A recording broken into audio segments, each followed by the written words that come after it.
할아버지, 제발 눈을 떠요. 어린 소년의 절규가 불타는 건물을 가득 채웠습니다. 검은 연기가 폐를 찢어놓는 듯 했지만 소년은 쓰러진 노인을 포기할 수 없었어요. 뜨거운 열기가 살갗을 태우고 천장에서는 불타는 잔해가 비처럼 쏟아져 내렸죠. 이 노인이 누구인지도 모른 채 소년은 온 힘을 다해 그를 끌어안았습니다. 15년 전 잃어버린 손자를 찾아 헤매던 재벌 회장과 자신의 출생 비밀을 모르는 시장 소년의 운명이 불길 속에서 만나고 있었다는 것을 그때는 아무도 몰랐습니다. 지금 사연 시작합니다. 2025년 3월 15일 새벽 5시 부산 자갈치 시장에 촛불이 켜지기 시작했습니다. 16살 태호는 좁은 방에서 눈을 떴어요. 낡은 알람 시계가 요란하게 울렸지만 이미 잠에서 깬 상태였죠. 어머니 미란이 부엌에서 움직이는 소리가 들렸습니다.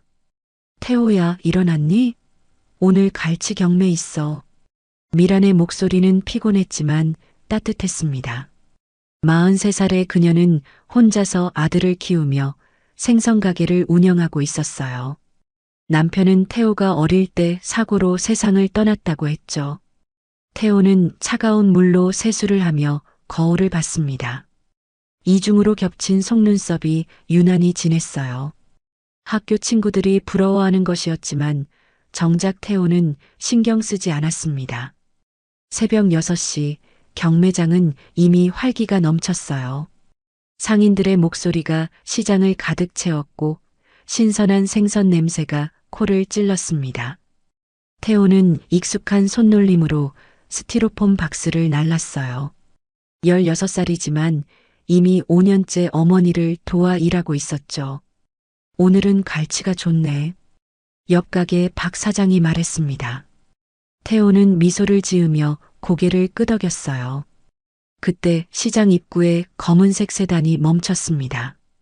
운전석에서 내린 중년 남자가 뒷좌석 문을 열었어요. 백발의 노신사가 천천히 내렸습니다. 68살쯤 되어 보이는 그는 시장을 둘러보며 깊은 한숨을 쉬었죠. 회장님, 오늘도 오셨군요. 운전기사가 조용히 말했습니다. 노신사는 고개만 끄덕였어요. 태호는 그들을 흘깃봤지만 곧 시선을 거뒀습니다. 가끔 부자들이 신선한 생선을 사러 오곤 했으니까요. 하지만 왠지 그 노인의 뒷모습이 외로워 보였습니다. 미란이 갈치를 손질하며 말했습니다. 태호야, 학교 늦지 마라. 네, 엄마. 태호는 대답하며 다시 일에 집중했습니다. 평범한 하루의 시작이었어요.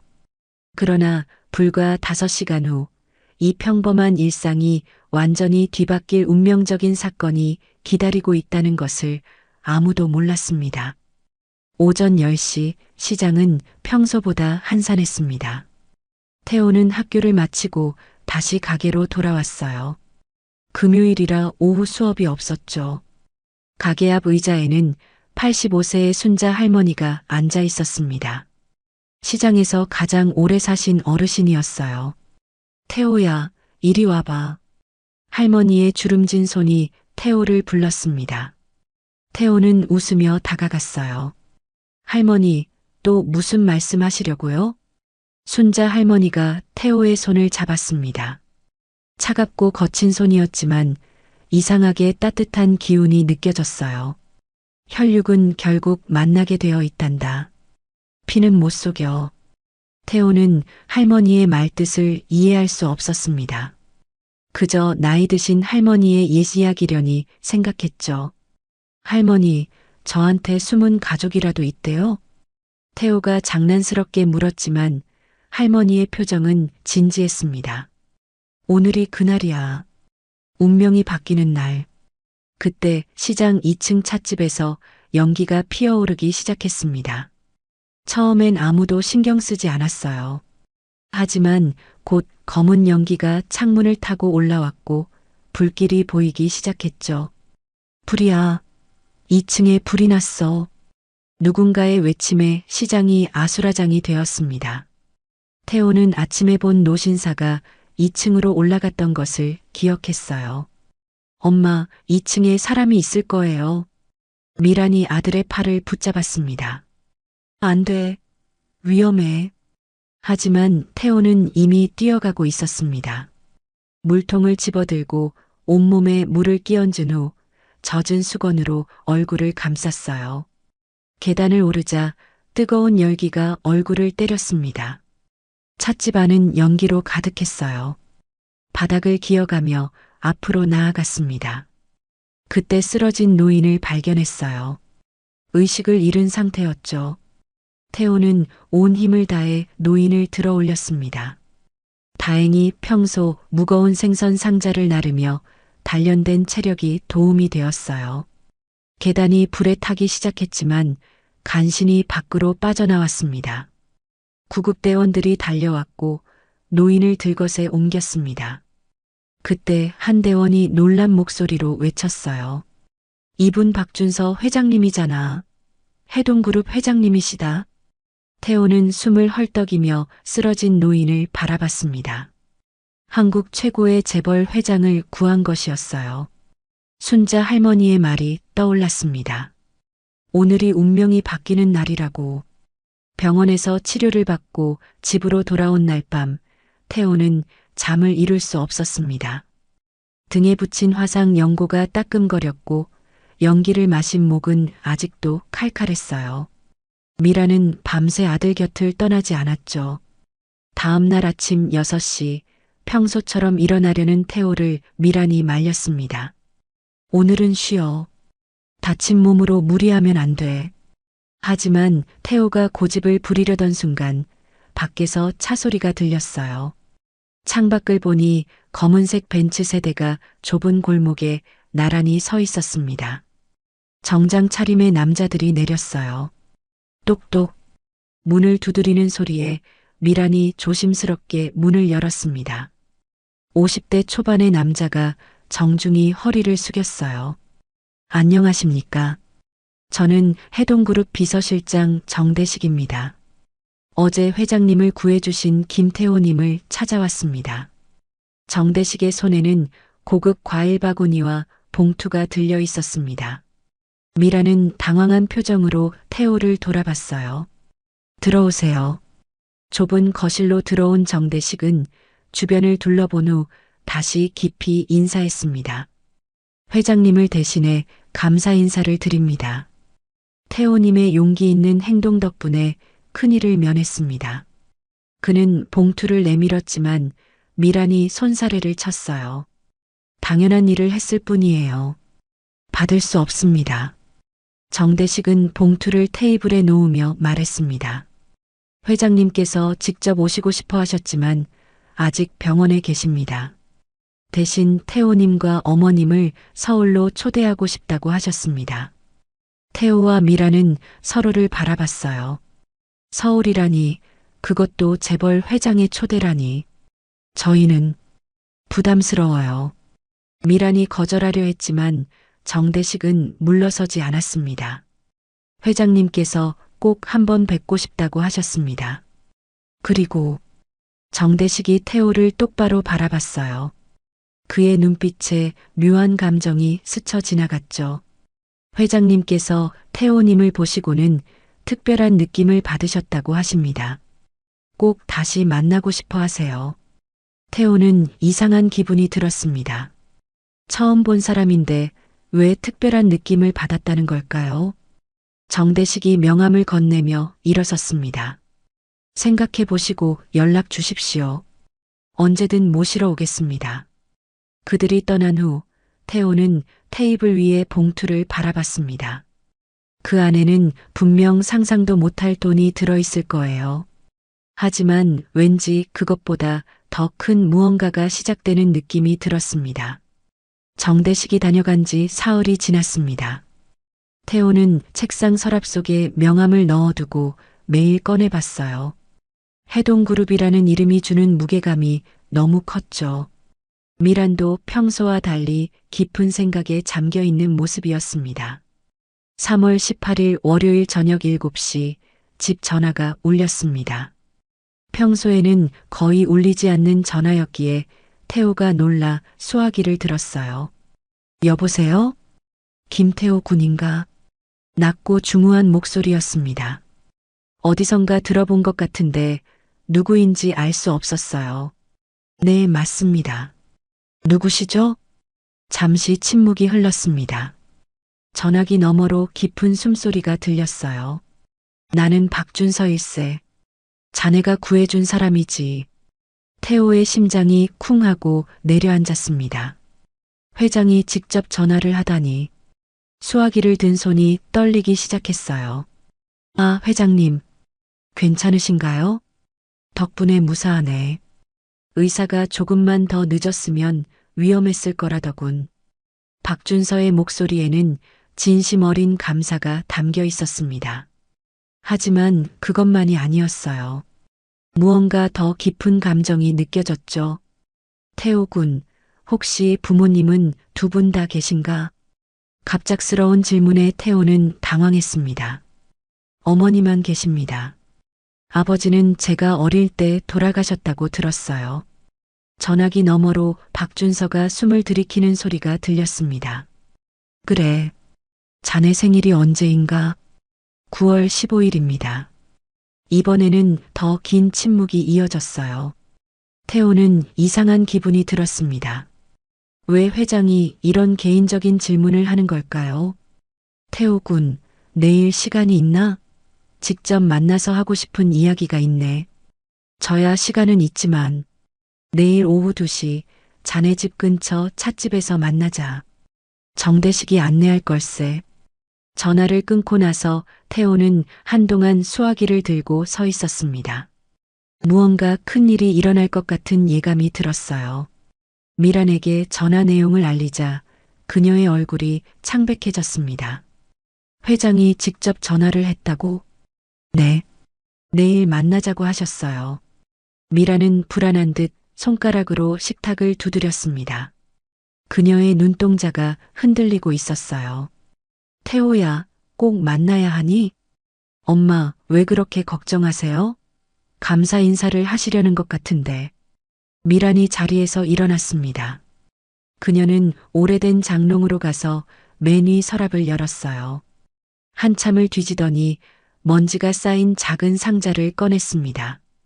이걸 너에게 줄 때가 온 것 같구나.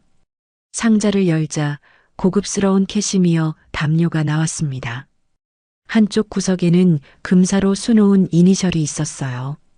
P, T, H. 이게 뭐예요?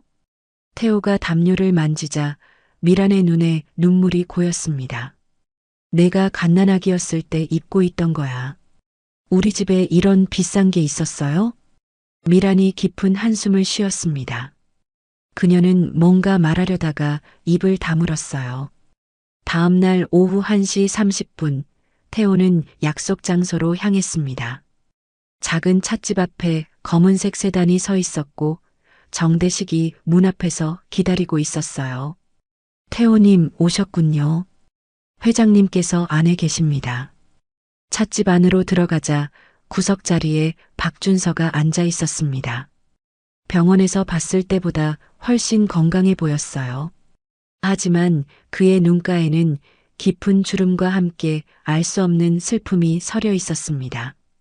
안께 박준서가 태호를 자세히 바라봤습니다. 마치 오래전에 잃어버린 무언가를 찾은 듯한 눈빛이었어요. 차는 뭘 마시겠나?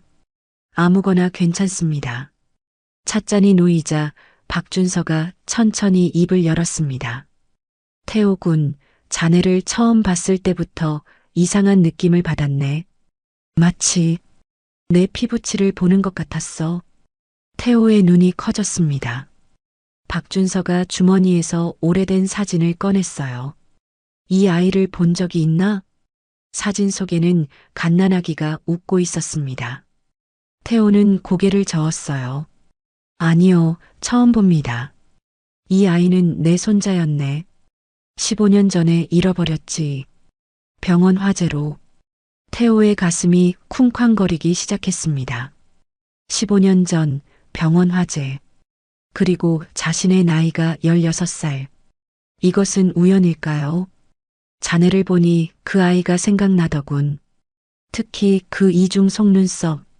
박준서가 태호의 얼굴을 유심히 바라봤습니다. 우리 집안 사람들은 대대로 이런 속눈썹을 가지고 태어나지. 태호는 자신도 모르게 손으로 눈을 만졌습니다. 그때 박준서가 또 다른 사진을 꺼냈어요. 젊은 남자의 사진이었습니다. 이 사람은 내 아들 박성민이네. 자네와 닮지 않았나? 사진을 본 태호는 숨이 멎는 듯 했습니다. 정말 닮았어요. 거울을 보는 것 같았죠. 회장님 설마. 모르겠네. 하지만 내 마음이 그렇게 말하고 있어. 자네가 내가 찾던 그 아이일지도 모른다고. 태호는 충격에 말을 잃었습니다. 만약 이것이 사실이라면 자신이 알고 있던 모든 것이 거짓이 되는 거예요. 하지만 저는 김미란의 아들입니다. 박준서가 고개를 끄덕였습니다. 그래, 그럴 수 있지. 하지만 한 가지 확인하고 싶은 게 있네. 그는 테이블 위에 병원 서류를 올려놓았습니다. 친자 확인 검사를 받아봤으면 하네. 자네와 내 아들 성민의 DNA를 비교해보고 싶어. 태호의 손이 떨리기 시작했습니다. 종이컵을 든 손에서 차가 흘러넘쳤어요. 저는 생각할 시간이 필요합니다. 박준서가 고개를 끄덕였습니다. 당연하지. 천천히 생각해보게. 내 연락처는 정대식이 알려줄 걸세. 회장이 자리에서 일어났습니다. 태호도 따라 일어났지만 다리에 힘이 없었어요. 병원 서류는 가지고 가게. 결정하면 연락 주게나.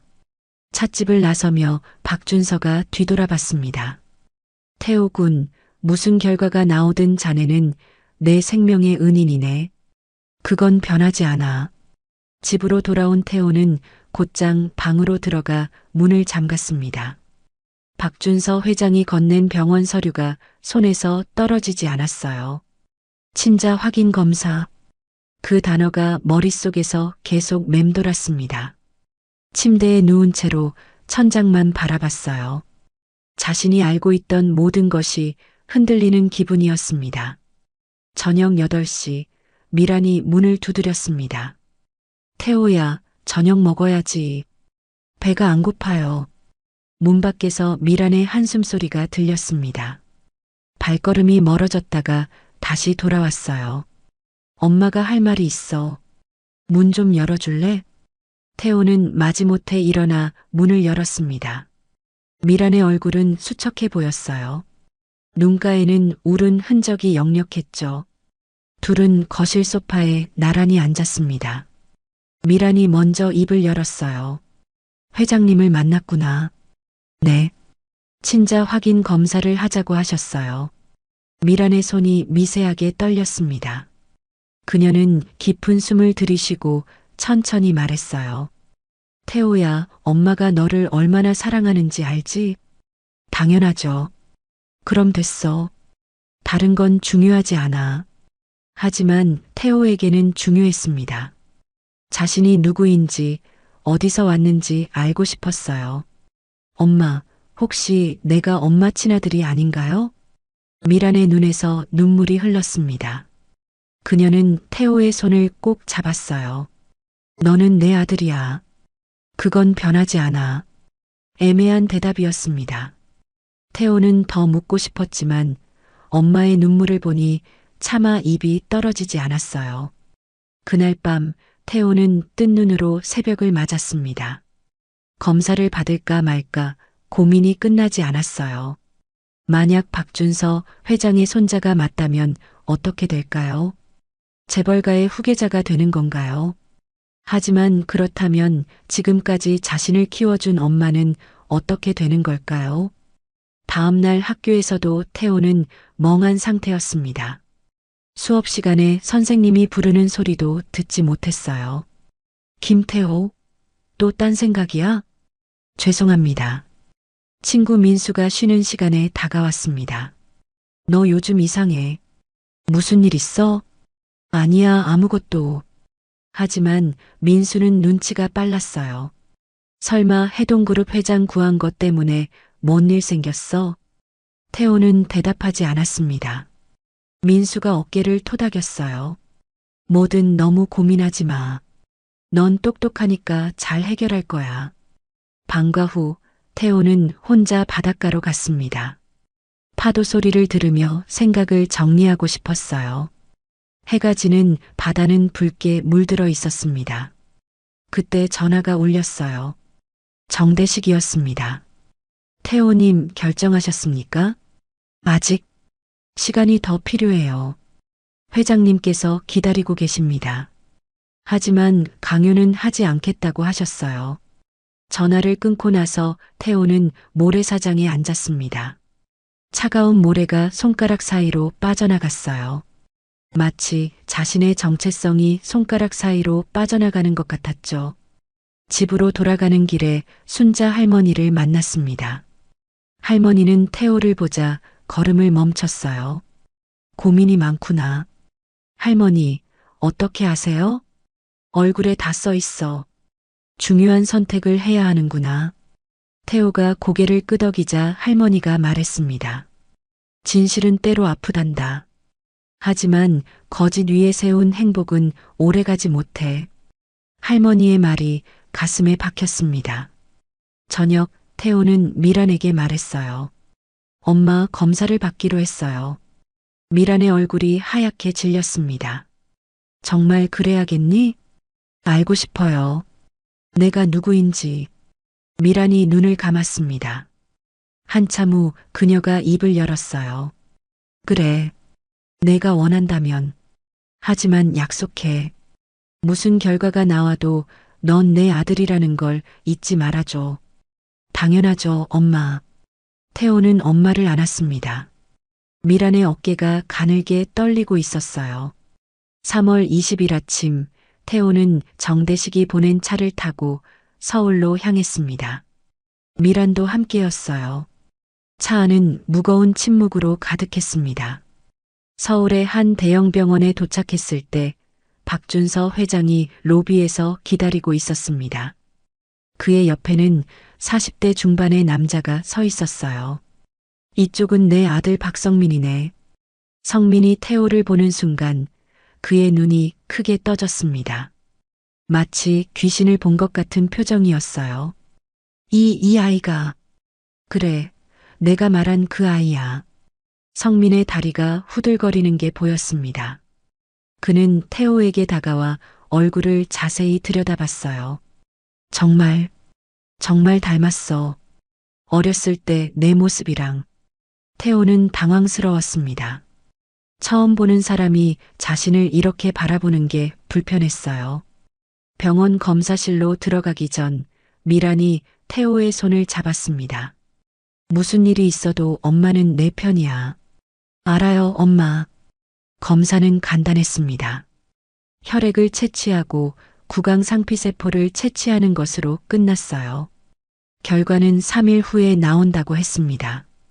검사를 마치고 나오자 박준서가 말했습니다. 결과가 나올 때까지 서울에 머물러도 좋네. 호텔을 준비해뒀어. 미란이 거절하려 했지만 태호가 먼저 대답했어요. 감사합니다. 그렇게 하겠습니다. 미란이 놀란 눈으로 아들을 봤습니다. 태호는 엄마의 손을 살짝 눌렀어요. 이제 진실을 마주할 준비가 되었다는 신호였습니다. 서울의 특급 호텔 스위트룸에서 보낸 첫날 밤은 낯설었습니다. 태호는 킹사이즈 침대에 누워 있었지만 잠이 오지 않았어요. 부산의 좁은 방이 그리웠죠. 미라는 옆방에서 쉬고 있었습니다. 3월 21일 아침 9시 호텔 레스토랑으로 내려갔을 때 박준서와 성민이 기다리고 있었습니다. 성민의 옆에는 12살쯤 되어 보이는 남자아이가 앉아 있었어요. 이쪽은 내 아들 진우야.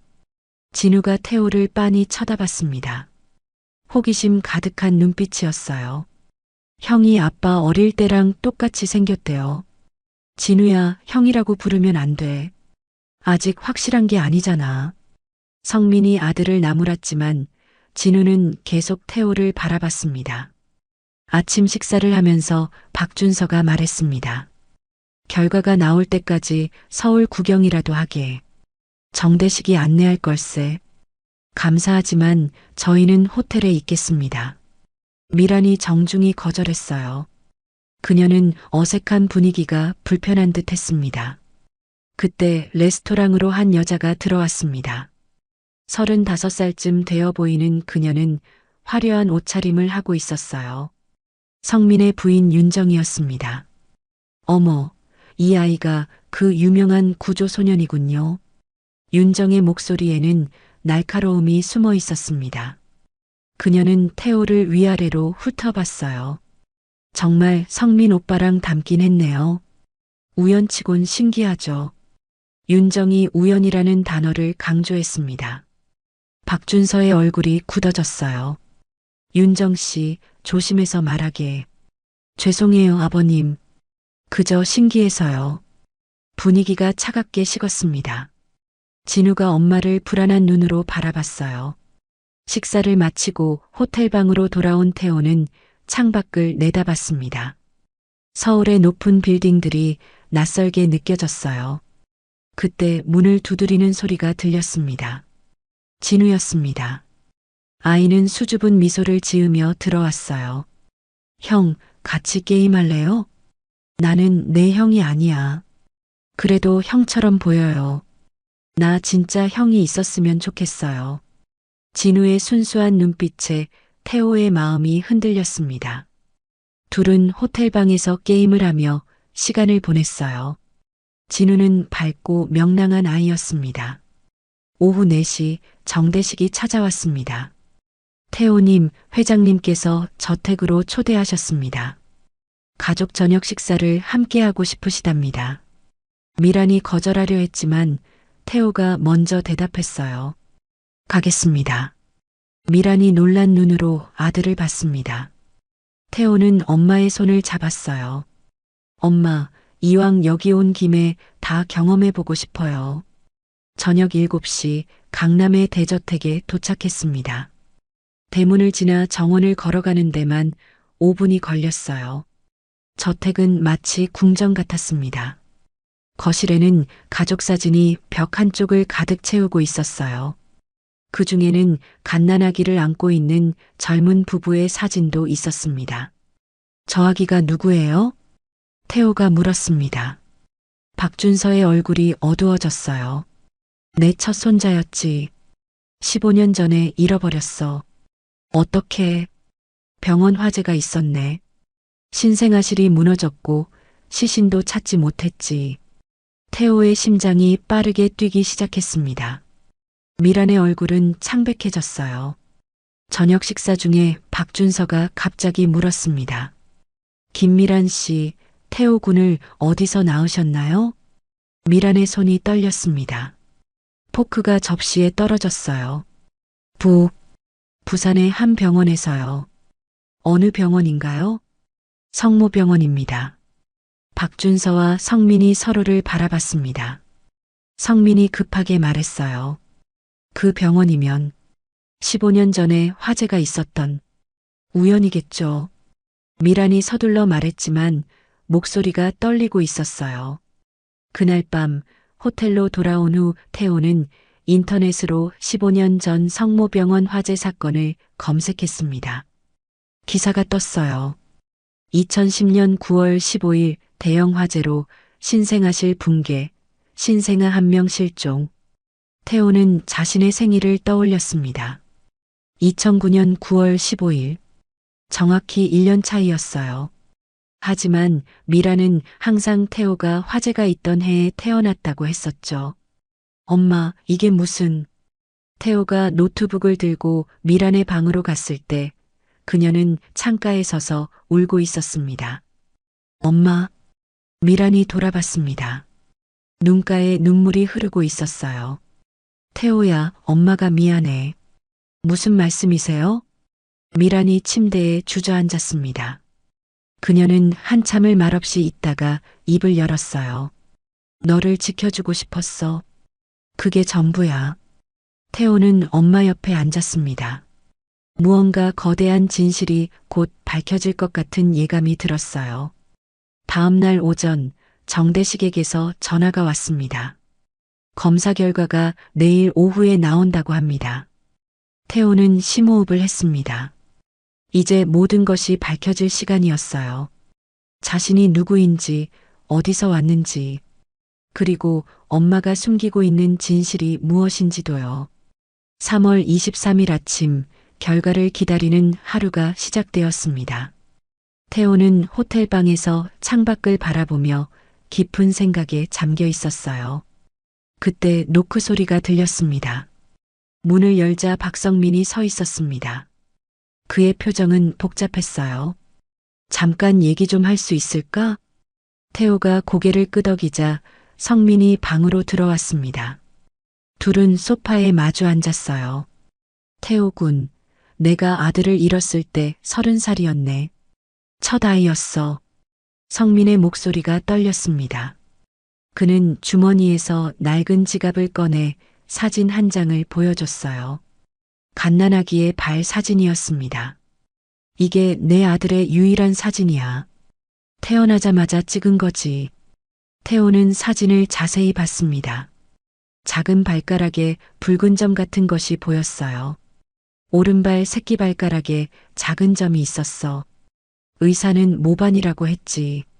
성민이 태호를 바라봤습니다. 혹시 자네도? 태호는 놀란 표정으로 자신의 오른발을 봤습니다.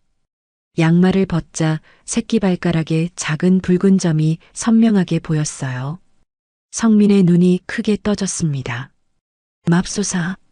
성민이 일어서려다가 다시 주저앉았습니다. 그의 눈에 눈물이 고였어요.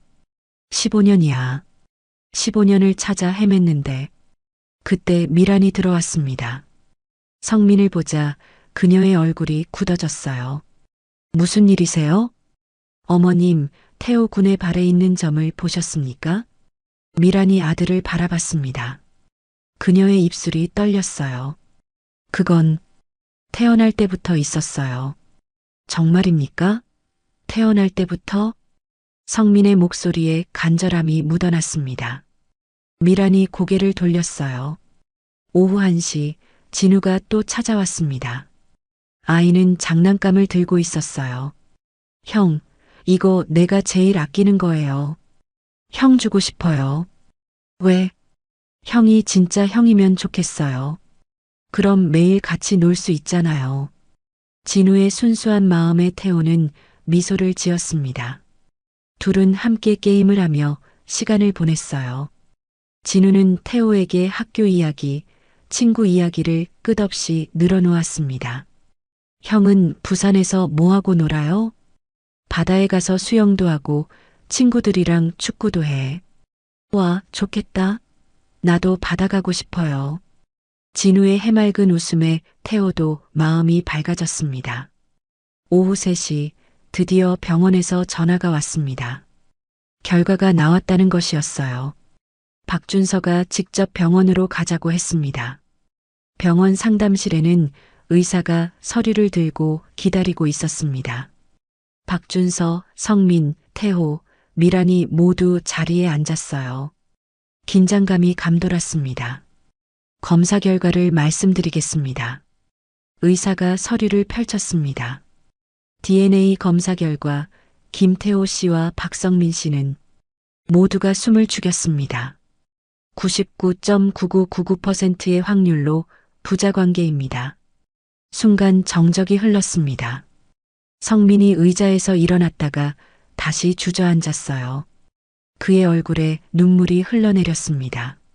내 아들, 정말 내 아들이었어.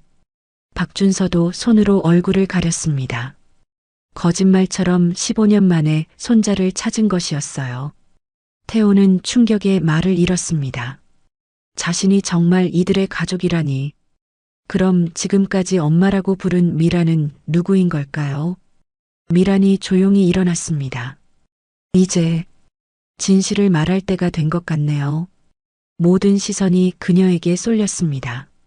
미란이 깊은 숨을 쉬고 입을 열었어요. 15년 전 저는 아이를 잃었어요. 유산했죠. 그날 병원에 화재가 났고 그녀의 목소리가 떨렸습니다. 신생아실 근처에서 울고 있는 아기를 발견했어요. 불길이 번지고 있었고 아무도 없었죠. 성민이 몸을 앞으로 기울였습니다. 그래서 아기를 안고 밖으로 나왔어요. 그런데 밖은 이미 아수라장이었고 아무도 아기를 찾지 않았어요. 미란의 눈에서 눈물이 흘렀습니다. 정신이 없었어요. 내 아이를 잃은 슬픔과 품 안의 아기. 그렇게 부산으로 왔고 그 아이를 내 아들로 키웠습니다. 태호가 미란을 바라봤습니다. 그녀는 자신이 알던 엄마가 맞았어요. 비록 낳아주진 않았지만 15년 동안 사랑으로 키워준 엄마였죠.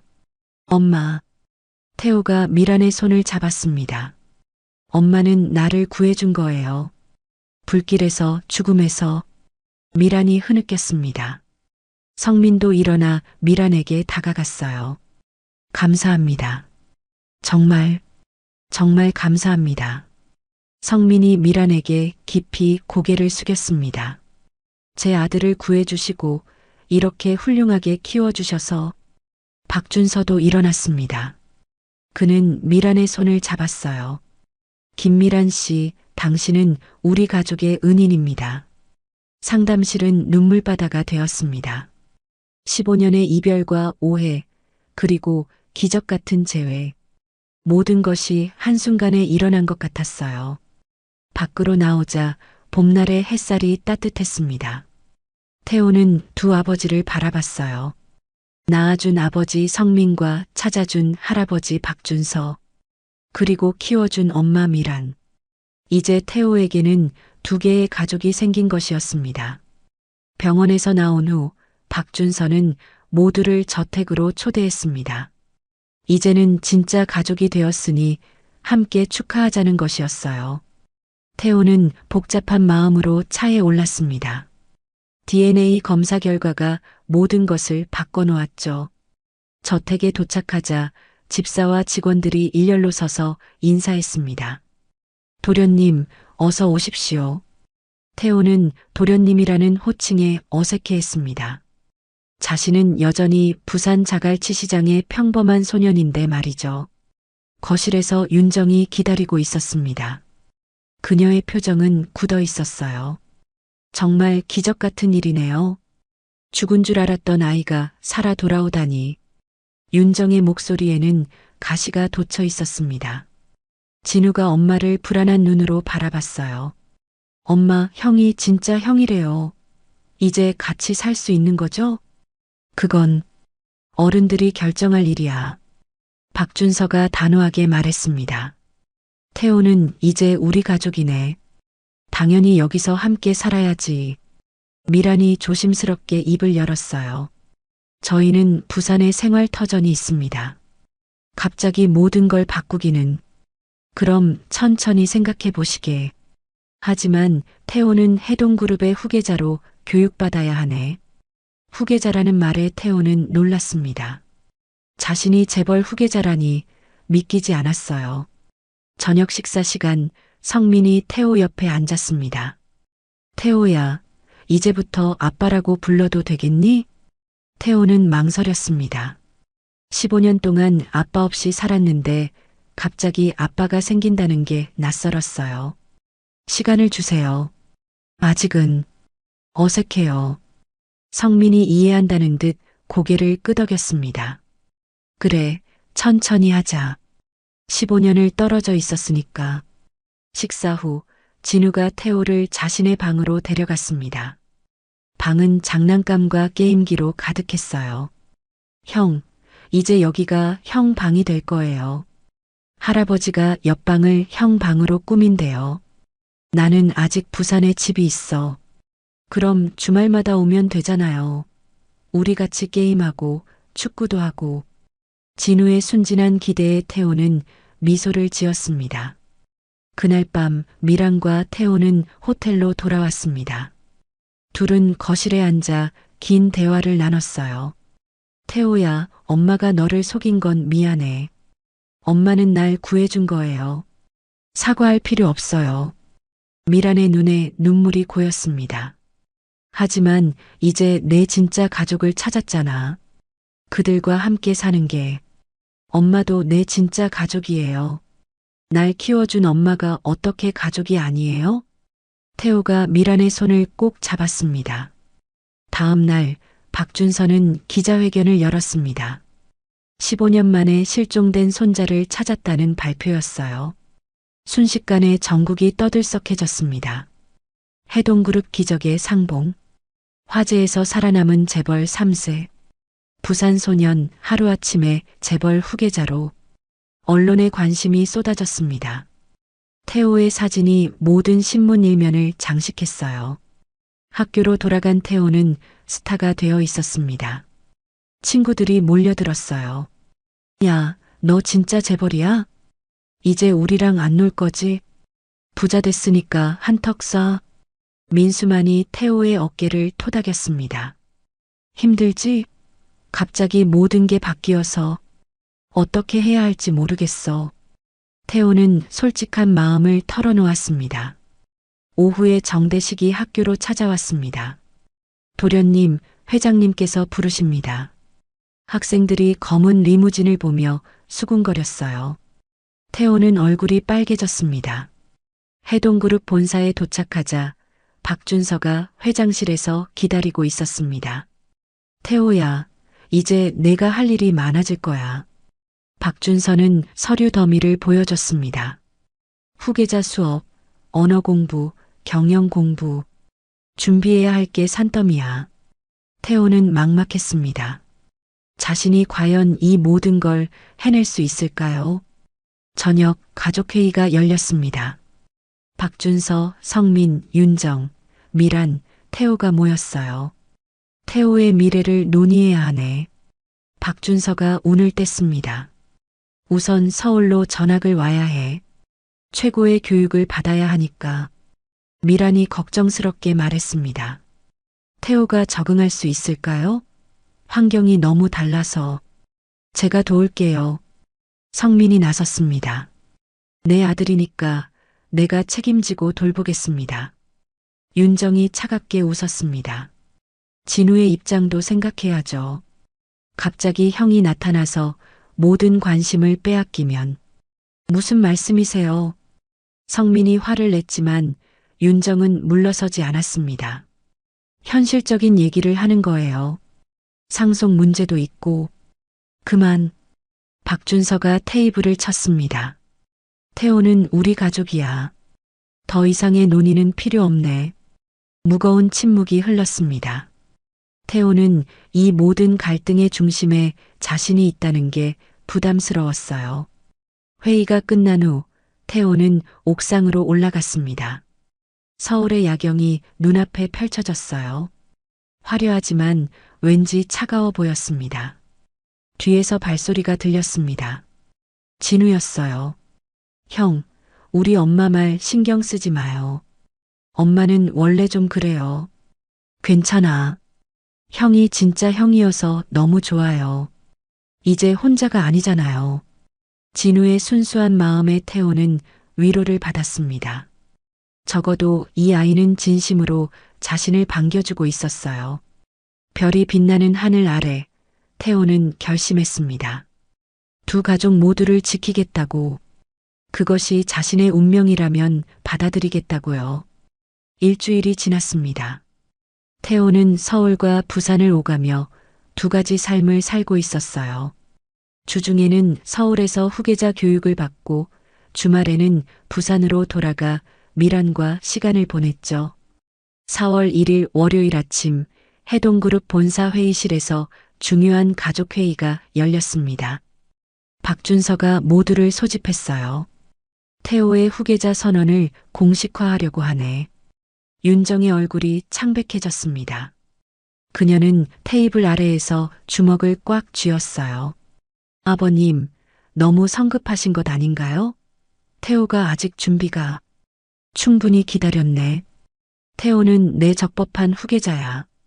그때 회의실 문이 열리고 한 남자가 들어왔습니다.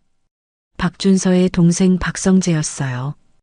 50대 후반에 그는 날카로운 눈빛을 가지고 있었죠. 형님, 오랜만입니다. 박준서의 표정이 굳어졌습니다. 성재, 너는 부르지 않았는데 조카가 돌아왔다는 소식을 듣고 왔습니다. 정말 기적 같은 일이네요. 성재가 태호를 바라봤습니다. 그의 눈빛에는 의심이 가득했어요. 정말 DNA 검사가 확실한 건가요? 요즘은 조작도 가능하다던데. 성민이 화를 냈습니다. 삼촌, 무슨 말씀이세요? 3군데 병원에서 검사했어요.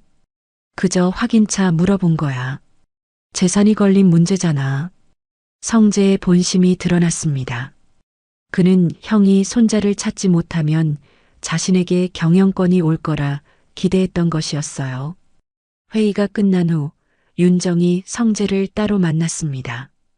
회사 지하 주차장에서 둘은 은밀히 대화를 나눴어요. 성재 씨, 우리 손을 잡는 게 어때요? 무슨 말이요? 태호가 후계자가 되면 진우는 아무것도 못 받아요. 당신도 마찬가지고요. 성재의 눈이 번뜩였습니다. 계속 말해보시오. DNA 재검사를 요구해요. 제가 아는 의사가 있어요. 결과를 조작할 수 있죠. 위험한 제안이군. 하지만 확실한 방법이에요. 둘은 악수를 나눴습니다. 어둠 속에서 음모가 시작된 것이었어요. 한편 태호는 정대식과 함께 해동그룹 계열사를 둘러보고 있었습니다. 거대한 공장과 사무실들을 보며 압도감을 느꼈어요. 이 모든 게 언젠가 도련님의 것이 됩니다. 너무 거대해서 제가 감당할 수 있을까요? 정대식이 따뜻하게 미소 지었습니다. 회장님도 처음엔 그러셨답니다.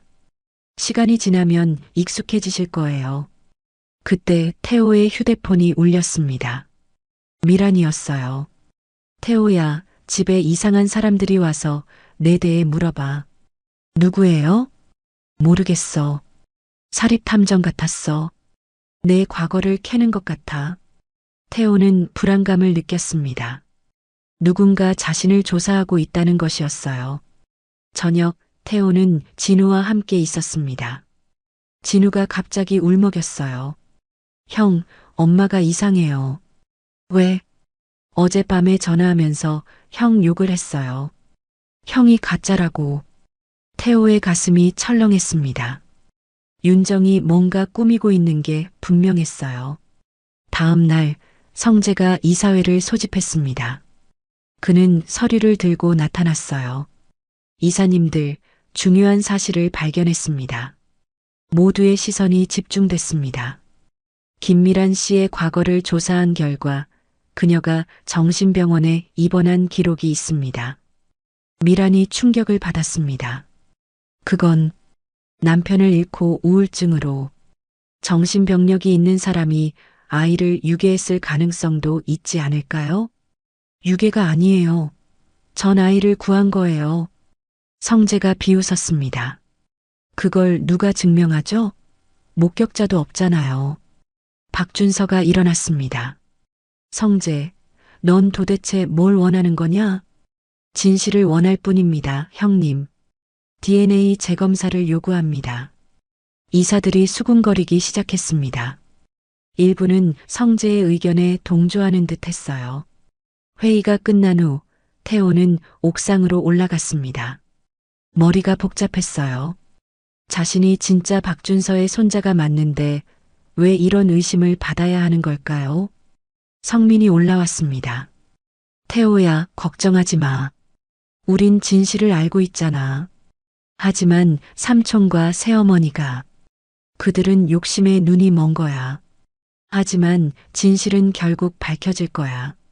그날 밤 윤정은 비밀리에 한 남자를 만났습니다. 오민주라는 이름의 의사였어요. 1,000만 원입니다. DNA 샘플을 바꿔치기 하세요. 위험한 일이에요. 2,000만 원. 오민주가 돈다발을 받아들었습니다. 알겠습니다. 하지만 완벽하게 처리해야 해요. 다음 날 아침 재검사가 시작되었습니다. 태호는 다시 한번 혈액을 채취당했어요.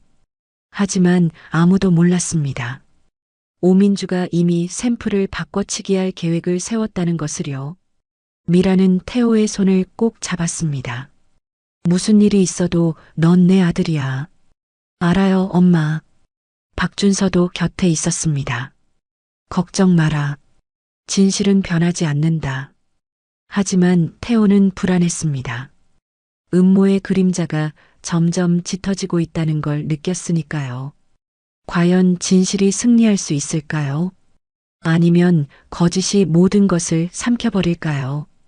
세상의 중심에 서게 된 태호. 그러나 그 중심은 생각보다 위태로웠습니다.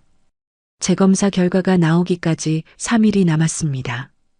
그 사이 오민주는 야근을 핑계로 매일 늦게까지 연구실에 남아 있었어요. 새벽 2시 그는 조심스럽게 냉동고를 열었습니다. 태호의 혈액 샘플이 들어있는 튜브를 꺼내 다른 것과 바꿔치기 했죠. 한편 성재는 이사들을 한 명씩 만나고 있었습니다. 고급 레스토랑에서 그는 교묘하게 설득했어요. 형님이 나이가 드시면서 판단력이 흐려지신 것 같아요. 갑자기 나타난 아이를 무작정 믿다니. 이사 중 한 명인 최 전무가 고개를 끄덕였습니다. 확실히 이상하긴 해요. 15년이나 지났는데 갑자기 나타나다니. 만약 가짜로 밝혀지면 회사 신뢰도가 떨어질 겁니다. 주가도 폭락하겠죠. 성재의 말에 이사들은 불안해하기 시작했습니다. 4월 4일 운명의 날이 밝았습니다. 병원 회의실에는 가족들과 이사진이 모두 모였어요. 오민주가 결과지를 들고 들어왔습니다. 그의 표정은 굳어 있었죠. 검사 결과를 발표하겠습니다. 모두가 숨을 죽였습니다. 태호는 미란의 손을 꼭 잡았어요.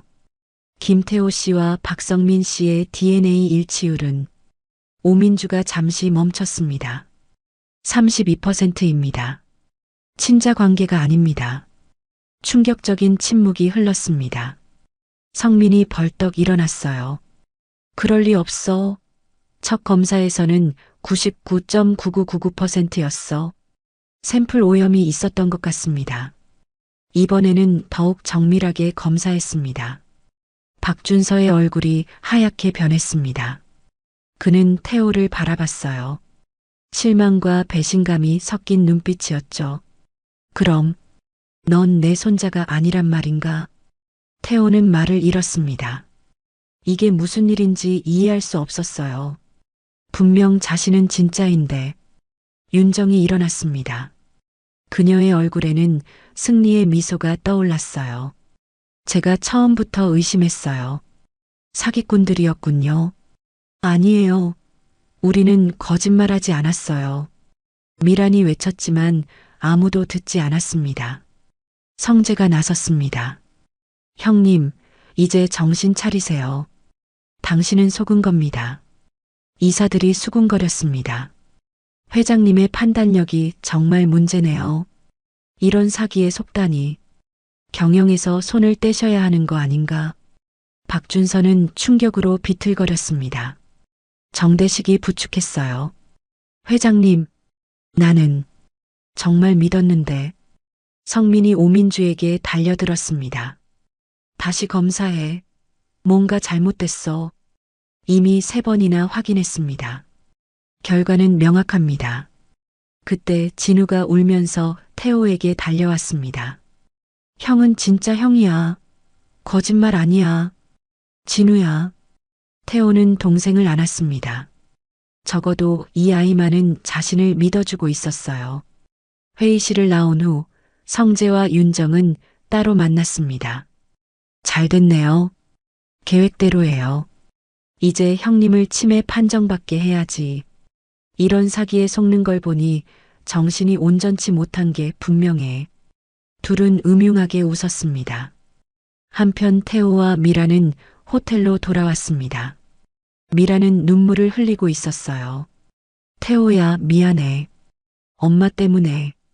엄마 잘못이 아니에요. 누군가 조작한 거예요. 태호는 확신했습니다. 자신이 느꼈던 가족의 끈, 성민과의 닮음, 발가락의 점까지 모든 게 우연일 리 없었어요. 그날 밤 정대식이 몰래 찾아왔습니다. 도련님, 전 믿습니다. 정 비서님, 뭔가 이상해요. 첫 검사는 3군데 병원에서 했는데 모두 같은 결과였어요. 갑자기 바뀔 리 없죠. 정대식은 서류 봉투를 건넸습니다. 오민주 박사를 조사해 봤습니다. 최근 거액이 입금됐더군요. 출처를 추적 중입니다. 희망의 불씨가 다시 타올랐습니다. 태호는 주먹을 쥐었어요. 진실을 밝혀야 해요. 다음 날 아침 신문 일면에 기사가 실렸습니다. 해동그룹 후계자 사기극 발각. 가짜 손자에 속은 박준서 회장. 경영 능력 의문 제기. 주가가 폭락했습니다. 이사회는 긴급 회의를 소집했어요. 성재가 발언했습니다. 형님의 경영권을 박탈해야 합니다. 이런 판단력으로는 회사를 맡길 수 없어요. 몇몇 이사들이 동조했습니다. 박성재 부회장이 경영권을 이어받아야 합니다. 동의합니다. 박준서는 망연자실한 표정으로 앉아 있었습니다. 평생 쌓아온 모든 것이 무너지는 순간이었어요. 성민이 소리쳤습니다. 이건 음모예요. 태호는 내 아들이 맞아요. DNA가 거짓말하진 않지. 성재의 차가운 말에 성민은 할 말을 잃었습니다. 그때 태호가 일어났습니다. 잠깐만요. 모두의 시선이 그에게 쏠렸습니다. 전 비록 가난하게 자랐지만 거짓말은 하지 않았습니다. 그리고 반드시 진실을 밝힐 겁니다. 태호의 눈빛은 단호했습니다. 비록 16살이지만 그 순간만큼은 누구보다 강해 보였어요. 회의가 끝난 후 박준서가 태호를 불렀습니다. 정말 내 손자가 맞나? 노인의 눈에는 간절함이 있었습니다. 네, 할아버지. 전 분명 할아버지의 손자예요. 박준서가 태호의 어깨를 잡았습니다. 그럼 증명해라. 내가 진짜라는 걸. 태호는 고개를 끄덕였습니다. 이제 반격을 시작할 때였어요. 4월 6일 오후 3시 해동그룹 이사회가 다시 열렸습니다. 이번엔 박준서의 경영권을 박탈하기 위한 표결이었어요. 성재가 의장석에 앉아 있었습니다. 그의 얼굴에는 감추지 못한 만족감이 드러났죠. 안건은 박준서 회장의 경영 능력 부적격 판정입니다. 최근 사기 사건으로 회사 이미지가 실추되었고 주가가 20% 하락했습니다. 이사들이 고개를 끄덕였습니다. 박준서는 구석 자리에 힘없이 앉아 있었어요. 한때 절대 권력을 가졌던 그가 이제는 초라해 보였습니다. 투표를 시작하겠습니다. 하나둘 손이 올라갔습니다. 15명 중 11명이 찬성했어요. 박준서의 경영권이 박탈되는 순간이었습니다. 이제부터 제가 임시 회장직을 맡겠습니다. 성재가 선언했습니다. 윤정이 미소를 지었어요. 태호는 이 모든 걸 지켜보며 주먹을 쥐었습니다. 자신 때문에 할아버지가 모든 걸 잃은 것 같아 죄책감이 밀려왔어요. 회의가 끝난 후 박준서가 비틀거리며 일어났습니다. 정대식이 부축했지만 노인은 그를 밀어냈어요. 나는 괜찮네. 하지만 그의 목소리는 떨리고 있었습니다. 그날 저녁 태호와 미라는 박준서의 저택을 찾았습니다. 성재가 막으려 했지만 박준서가 허락했어요. 서재에서 박준서는 창밖을 보고 있었습니다. 그의 등이 전보다 더 굽어 보였어요. 할아버지. 태호가 부르자 박준서가 돌아봤습니다. 아직도 날 할아버지라 부르나? 난 내 할아버지가 아닌데. 그 말에 태호의 가슴이 찢어지는 듯 했습니다. 전 진짜예요. 누군가 조작한 거예요. 증거가 있나? 태호는 대답할 수 없었습니다. 아직 확실한 증거를 찾지 못했으니까요. 박준서가 깊은 한숨을 쉬었습니다. 15년을 기다렸네. 매일 손자를 찾아 헤맸지. 그런데 노인의 눈에 눈물이 고였습니다. 잠깐의 희망이었지만 행복했네. 너를 손자라고 믿었던 그 며칠이. 미란이 무릎을 꿇었습니다. 회장님, 저희를 믿어주세요. 태호는 정말 당신의 손자예요. 이제 됐네. 돌아가게. 박준서가 등을 돌렸습니다. 더 이상 대화를 원하지 않는다는 뜻이었어요. 저택을 나온 태호와 미라는 비를 맞으며 걸었습니다. 봄비가 차갑게 느껴졌어요. 엄마, 이제 부산으로 돌아가요.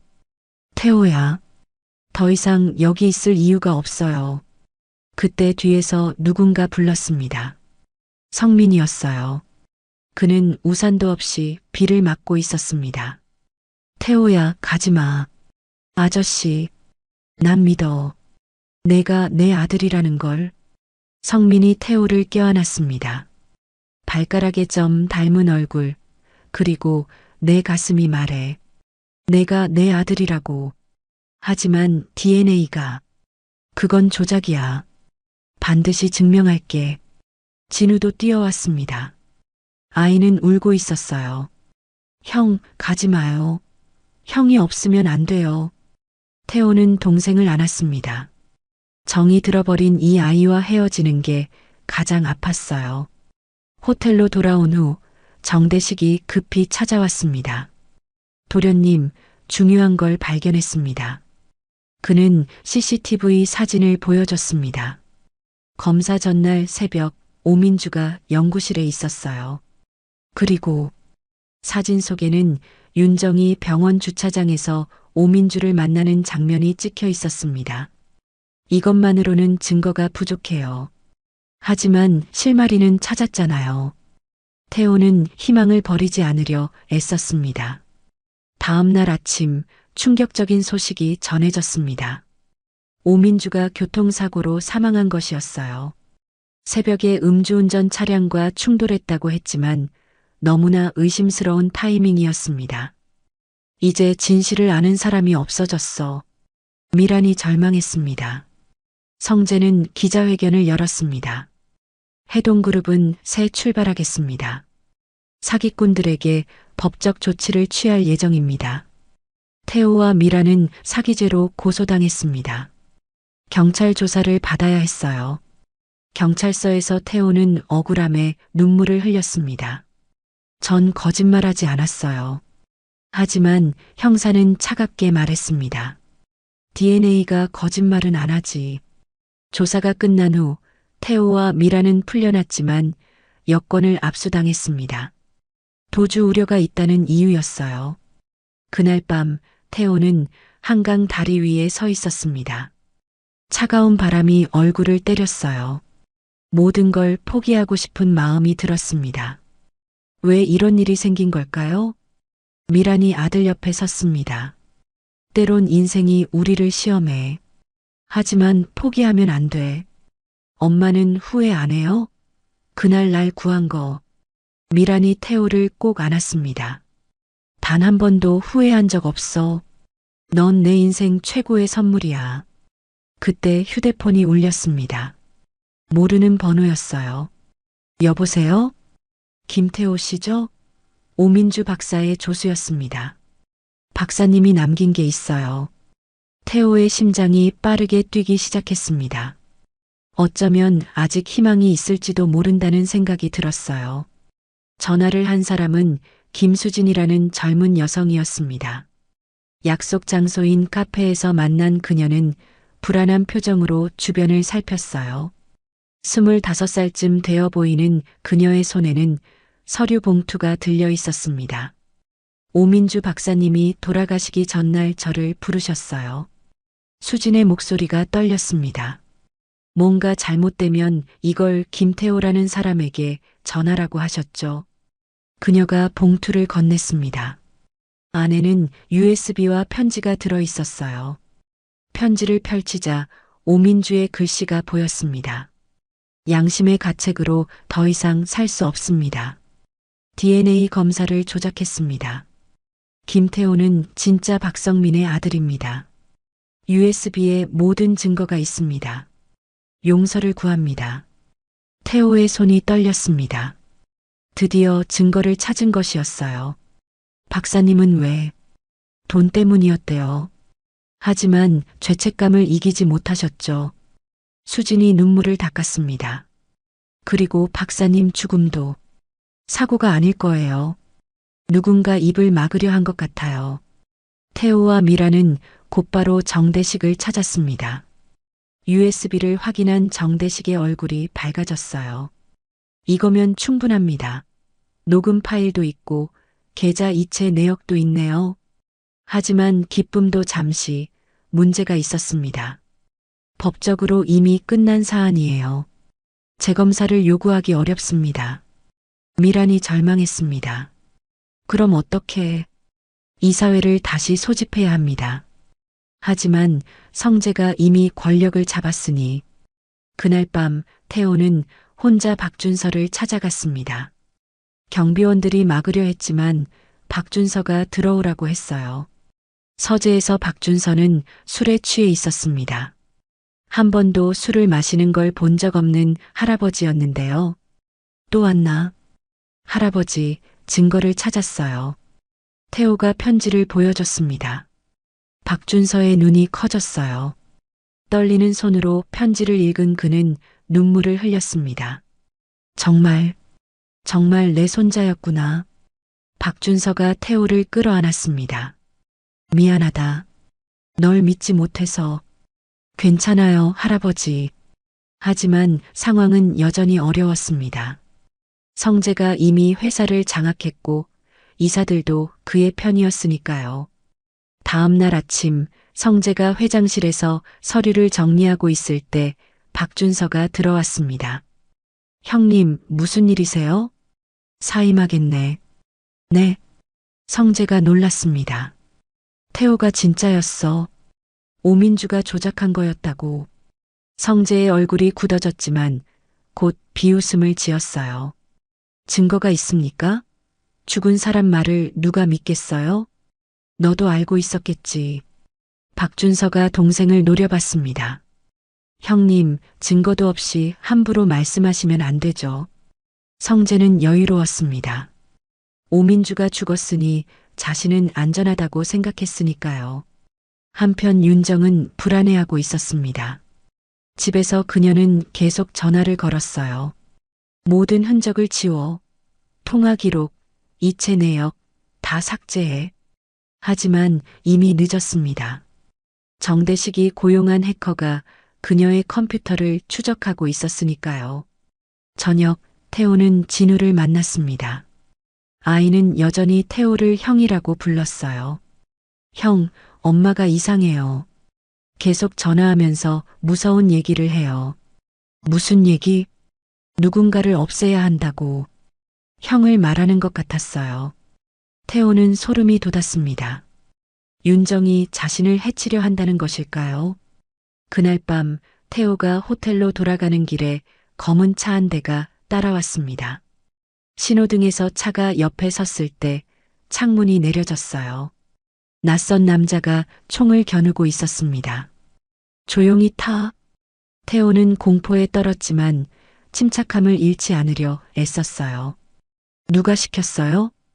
닥치고 타. 그때 경찰 사이렌 소리가 들렸습니다. 정대식이 미리 경찰에 신고했던 것이었어요. 남자는 황급히 차를 몰고 도망쳤습니다.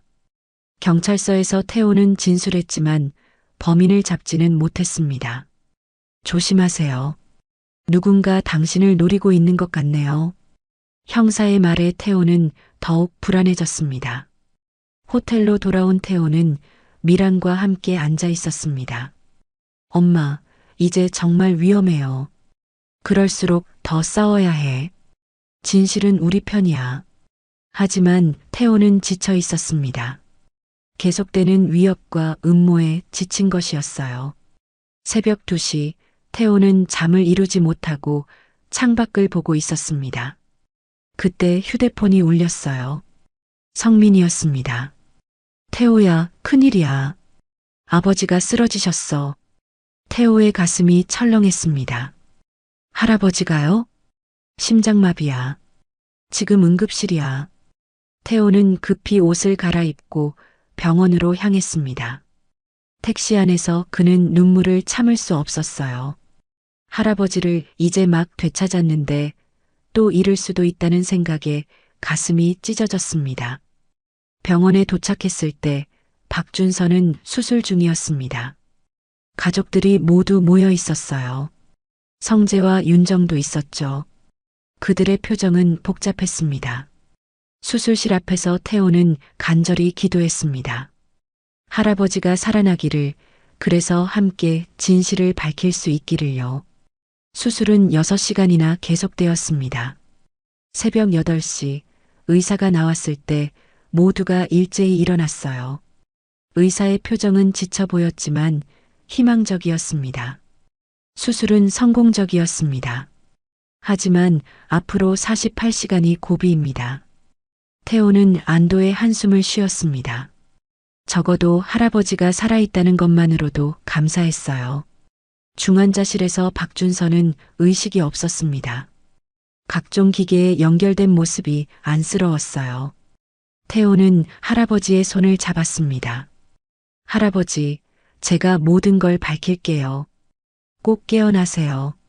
그때 정대식이 급히 들어왔습니다. 그의 얼굴에는 흥분이 가득했어요. 도련님, 윤정의 컴퓨터에서 결정적 증거를 찾았습니다. 정대식이 보여준 것은 이메일 기록이었습니다. 윤정과 오민주가 주고받은 메일에는 조작 계획이 상세히 적혀 있었어요. 이제 경찰에 신고할 수 있겠네요. 아직이에요. 성재도 연루됐다는 증거가 필요합니다. 태호는 결심했습니다. 더 이상 수동적으로 당하지 않겠다고요.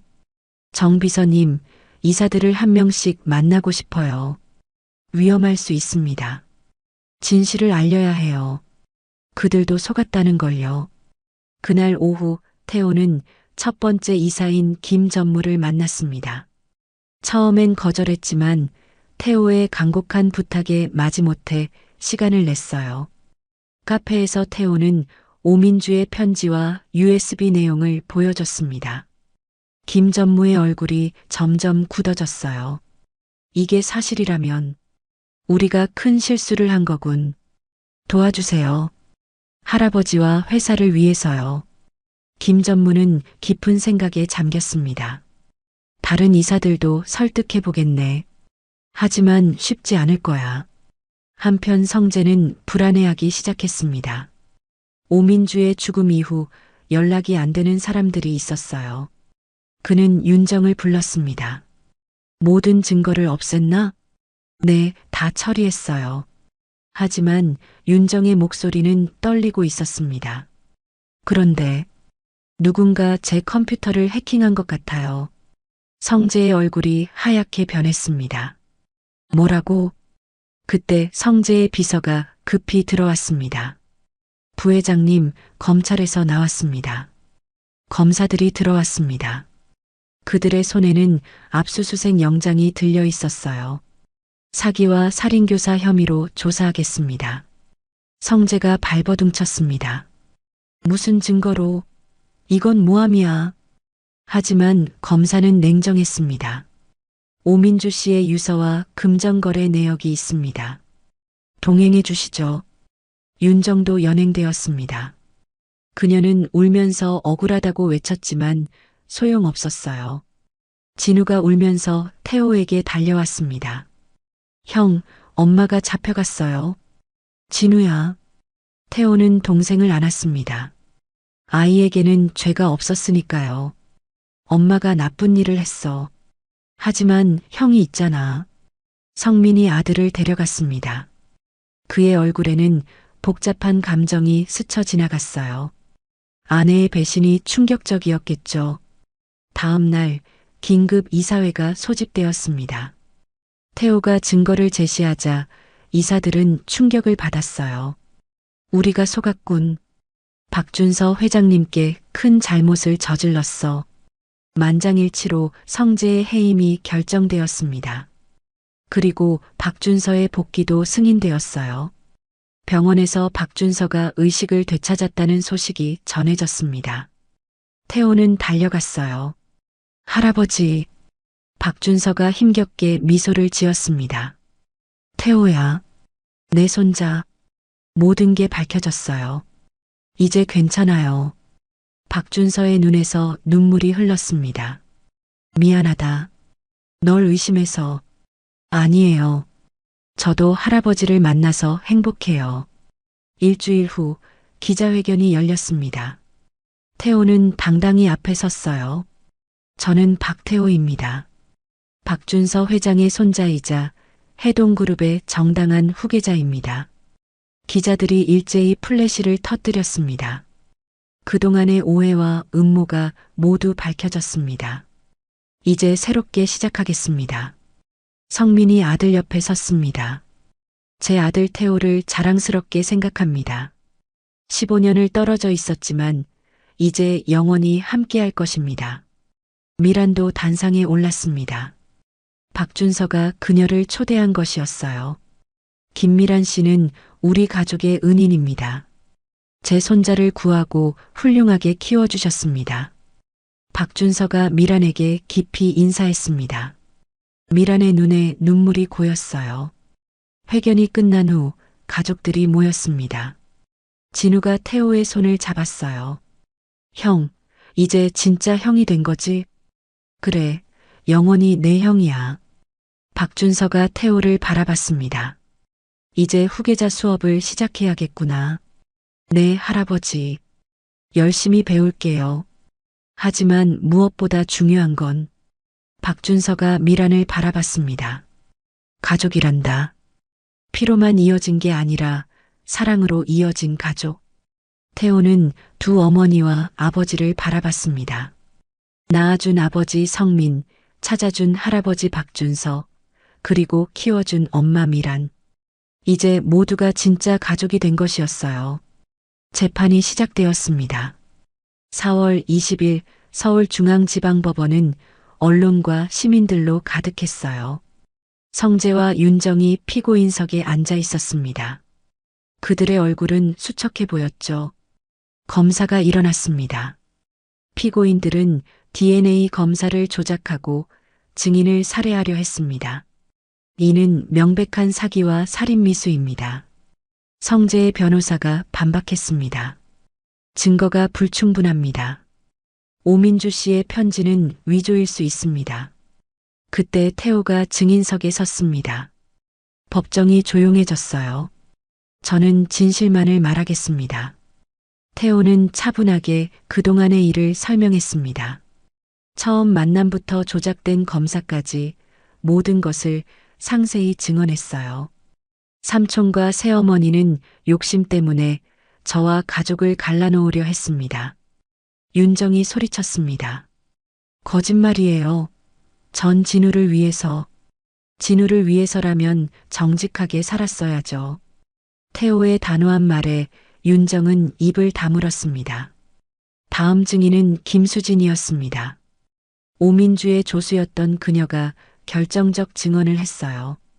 박사님은 돌아가시기 전 모든 걸 고백하셨어요. 돈을 받고 검사를 조작했다고요. 그녀가 제출한 녹음 파일이 재생되었습니다. 오민주의 떨리는 목소리가 법정에 울려 퍼졌어요. 나는 돈 때문에 영혼을 팔았다. 김태호는 진짜다. 용서를 구한다. 성재의 얼굴이 창백해졌습니다. 더 이상 부인할 수 없었어요. 정대식도 증인으로 나섰습니다. 그는 해킹을 통해 얻은 이메일과 금융거래 내역을 제시했어요. 윤정 씨가 오민주 박사에게 2천만 원을 송금한 기록입니다. 결정적이었습니다. 배심원들의 표정이 굳어졌어요. 휴정 시간, 태호는 복도에서 진우를 만났습니다.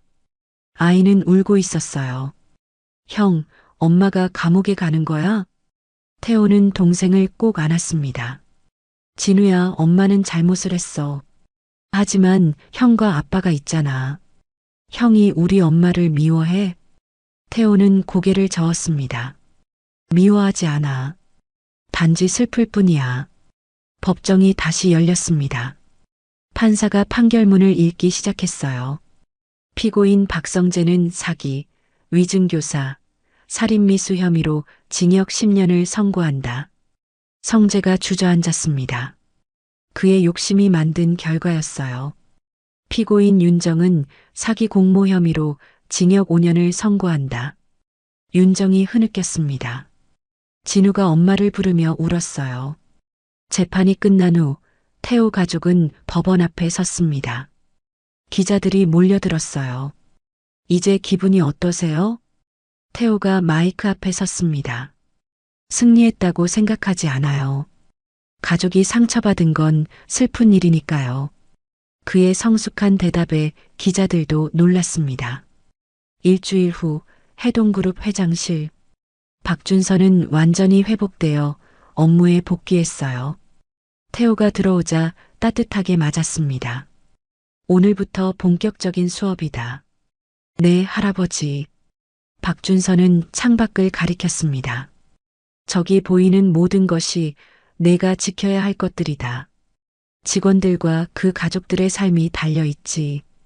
태호는 책임감을 느꼈습니다. 이제 자신은 단순한 소년이 아니었어요. 하지만 잊지 마라. 돈보다 중요한 건 사람이다. 명심하겠습니다. 그때 성민이 들어왔습니다. 아버지, 태호야, 점심 같이 할까?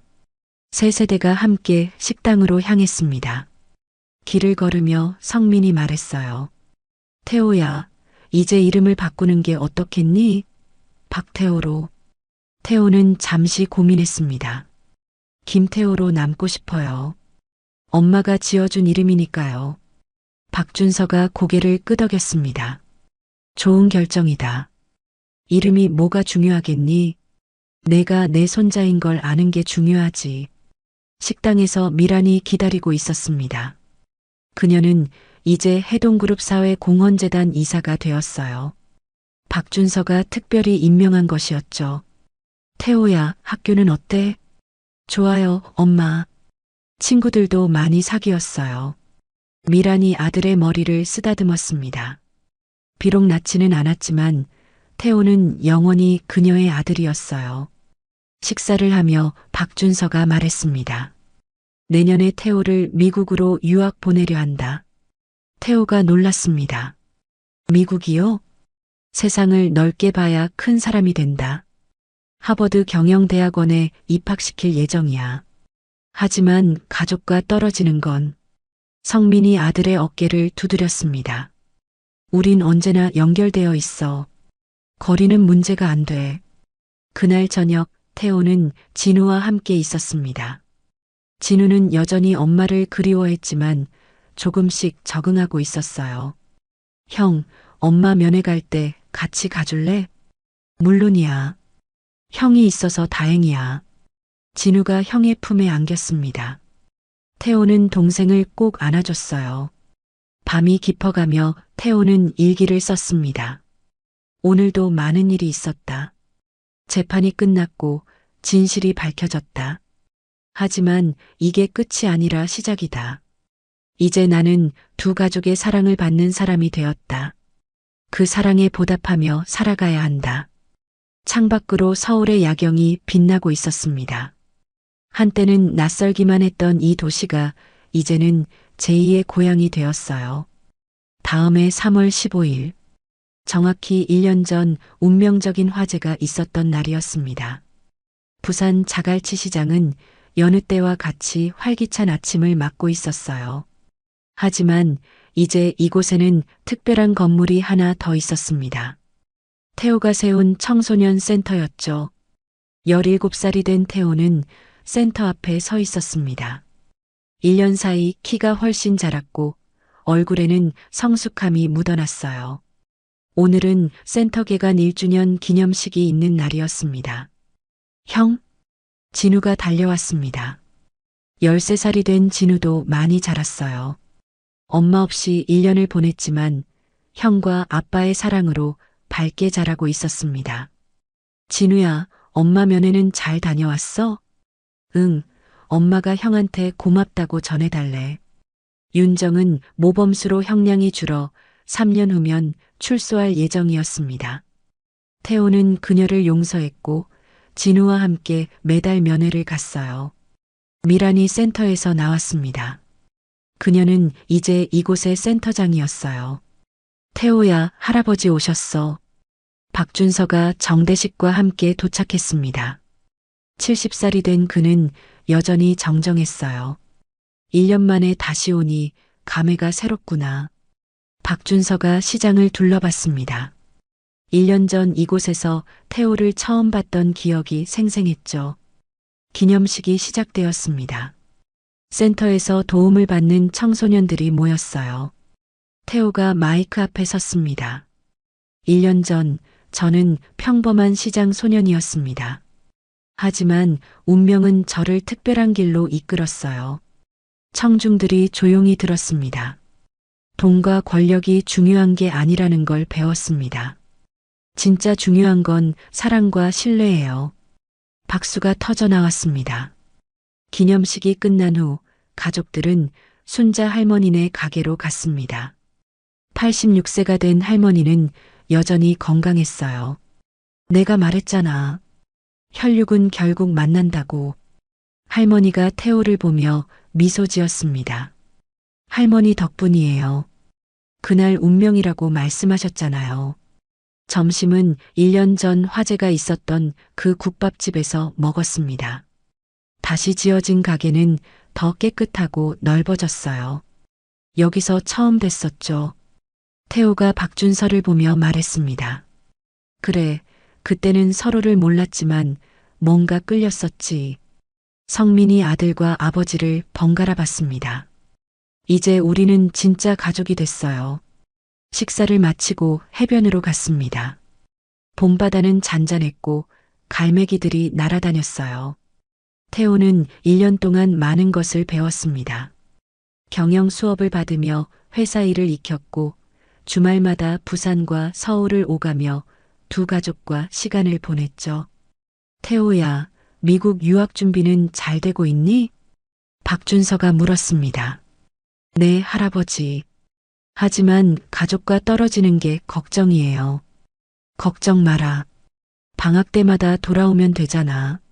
미란이 아들의 손을 잡았습니다. 엄마도 내가 더 큰 세상을 봤으면 좋겠어. 그때 태호의 휴대폰이 울렸습니다. 부산 친구 민수였어요. 야, 내일 축구할래? 그래, 몇 시에? 태호는 여전히 부산 친구들과의 우정을 지키고 있었습니다. 재벌 후계자가 되었지만 그들에게 태호는 여전히 같은 친구였어요. 해가 지기 시작했습니다. 노을이 바다를 붉게 물들였어요. 1년 전 같은 날, 같은 시간이네. 성민이 말했습니다. 그때 화재가 없었다면 우린 못 만났겠지. 운명이란 참 신기해요. 태호가 수평선을 바라봤습니다. 진우가 형의 팔을 잡았습니다. 형, 우리 영원히 함께하자. 당연하지. 박준서가 손자들을 바라보며 미소 지었습니다. 15년을 찾아 헤맸던 손자를 되찾고 또 다른 손자까지 얻었으니 그의 인생도 완성된 것 같았어요. 태호야. 네, 할아버지. 내가 자랑스럽다. 부산 소년에서 당당한 후계자가 되었구나. 아직 부족해요. 더 배워야 해요. 박준서가 태호의 어깨에 손을 올렸습니다. 배움에는 끝이 없단다. 하지만 가장 중요한 건 이미 알고 있어. 사람을 사랑하는 마음 말이야. 저녁, 태호는 혼자 시장을 걸었습니다. 상인들이 반갑게 인사했어요. 태호야, 이제 완전 어른이 다 됐네. 우리 자갈치 자랑이야. 태호는 미소를 지으며 인사를 나눴습니다. 이곳은 영원한 그의 고향이었어요. 집으로 돌아온 태호는 일기장을 펼쳤습니다. 1년이 지났다. 부산 소년에서 재벌 후계자가 되기까지 믿을 수 없는 여정이었다. 하지만 가장 소중한 건 가족을 찾았다는 것이다. 피로 이어진 가족과 사랑으로 이어진 가족. 이제 난 두 가족의 축복을 받는 사람이 되었다. 앞으로의 길도 쉽지 않을 것이다. 하지만 두렵지 않다. 사랑하는 사람들이 곁에 있으니까. 할아버지의 지혜, 아버지의 따뜻함, 엄마의 사랑, 동생의 순수함. 이 모든 것이 나를 더 강하게 만든다. 내일은 또 새로운 하루가 시작된다. 부산과 서울을 잇는 다리가 되어 두 세계를 하나로 만들 것이다. 그것이 내 운명이고 내 선택이다. 태호는 일기장을 덮고 창밖을 바라봤습니다. 부산의 밤바다 너머로 별들이 빛나고 있었어요. 저 별들처럼 그의 미래도 밝게 빛날 것이었습니다. 지금까지 한 가족의 드라마 같은 이야기를 들어주셔서 감사합니다. 이 가족에게 하고 싶은 이야기가 있거나 응원을 해주고 싶다면 댓글 달아주세요. 그럼 오늘도 건강한 하루 되시고 다음에도 좋은 이야기로 찾아오겠습니다. 인생은 드라마였습니다.